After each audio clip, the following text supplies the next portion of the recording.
Құрметті ауылдастар, бүгін міне 19 шілде күні Аралды ауылда жан-жақтан туған-туып өскен ауылдастар түгелі жиналып, осы еліміздің табиғатын қорғауға 2 жыл ат салысып, осы фабриканың жабылуына ат салысып, осы жабайық деп жанталасып, экологияны қорғайық, табиғатымызды қорғап алайық деп шулап жүрмеміз міне.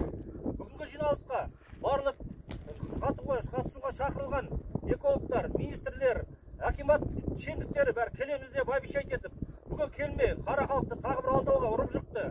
Қара халықты алдап, каждый раз жиналыс бастайын, осындай өтірік алдаумен алдап 2 жыл болды созып келе жатқандары. Бүгін таңертеңгі уақытта эколог адам келіп бізде осы жерде мына табиғатты көрсін, көрсетіп, қанша қопарып салды, қанша рудан шығарды жердің табиғатқа деп. Таңертең комиссияға 5-6 адамды шығарғанбыз.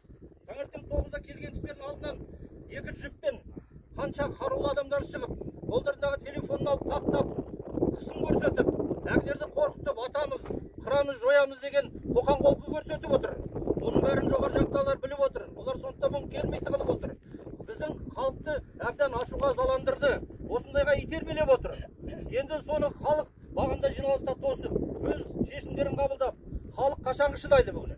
Шыдамағаннан кейін осы тауға, осы фабрика қазылып жатқан жерге шыдамағанымен жұрт, әйел адамдарға дейін